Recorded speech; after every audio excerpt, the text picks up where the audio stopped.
Itu di antara sekian banyak janji-janji Allah untuk orang yang bertakwa. Allah menjanjikan jalan keluar. Kata para ulama, kalimat makhraja atau jalan keluar itu adalah kalimat yang diilustrasikan seolah-olah kita berada di dalam sebuah tempat yang sangat sempit sehingga kita tidak punya ruang atau celah untuk bernafas kecuali sekecil lubang jarum. Coba kita bayangkan makna makhraja. Ketika kita terkurung di sebuah tempat yang sangat sempit, pengap, tidak ada udara, nggak ada oksigen, dan kita kesulitan untuk bernafas, sesak nafas, seolah-olah hanya ada lubang sekecil lubang jarum untuk kita bernafas. Orang-orang yang mengidap penyakit sesak nafas, asma, atau yang kena virus tertentu, mungkin mereka tahu betul betapa sempitnya kehidupan ketika sesak nafas. Seolah-olah kita hanya punya celah sekecil lubang jarum untuk bernafas. Lalu tiba-tiba Allah mengeluarkannya dari keadaan yang susah itu. Tiba-tiba dia berada di sebuah tanah lapang dengan udara yang sangat segar, sejuk, luas, dan dia bisa menghirup udara itu sedalam mungkin dan memenuhi rongga-rongga paru-parunya, dan dia merasakan kenyamanan dan keleluasaan. Itulah makhraja. Pernahkah kita merasakan kesempitan hidup?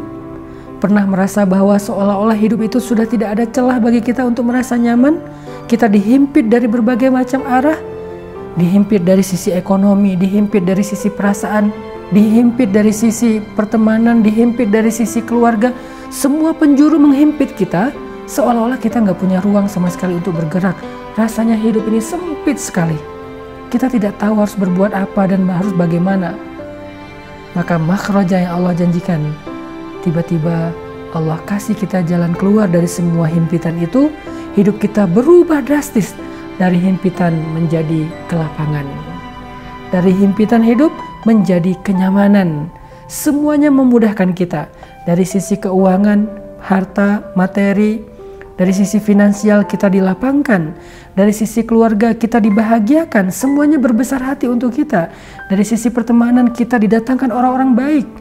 Dari sisi perasaan kita disenangkan, kita dipuaskan.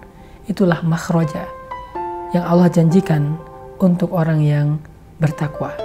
Dan ternyata bukan hanya makhraja, Allah lanjutkan kalimatnya, wa yarzuqhu min haitsu la yahtasib, dan Allah berikan dia rezeki yang dia tidak pernah duga-duga. Kalau kita masih bisa menduga sumbernya, jalannya, maka bukan itu yang Allah maksud. Oh, saya akan dapat dari pekerjaan ini. Oh, saya akan dapat dari orang yang bayar hutang. Oh, saya akan dapat dari apa dan seterusnya. Bukan itu yang Allah maksud. Justru yang tidak pernah kita pikirkan, dan Allah Maha Kuasa untuk mendatangkannya dalam kehidupan kita dengan jumlah rezeki yang memuaskan hati kita. Mau mendapatkan rezeki yang penuh dengan kejutan, tiba-tiba dapat order apa, tiba-tiba dapat pekerjaan apa, tiba-tiba dapat project apa, tiba-tiba mendapatkan jodoh yang kita nggak pernah menduga. Ternyata orang yang selama ini kita punya perasaan tetapi kita nggak berani mengungkapkannya, ternyata dia menerima lamaran kita. Ternyata kita mendapatkan rezeki keturunan, anak yang soleh atau soleha. Banyak bentuk rezeki yang tidak terduga-duga. Seperti Allah berikan keturunan yang istimewa kepada Nabi Yakub, yaitu Yusuf, kepada Nabi Ibrahim, yaitu Ishak dan Ismail, atau kepada Nabi Daud, yaitu Sulaiman. Jadi siapa yang ingin mendapatkan rezeki yang penuh dengan kejutan, fattaqullah, bertakwalah kepada Allah Subhanahu wa taala. Bagaimana cara bertakwa? Belajar itu di bulan Ramadan dengan menjalankan perintah Allah dan meninggalkan larangannya. Barakallahu fikum.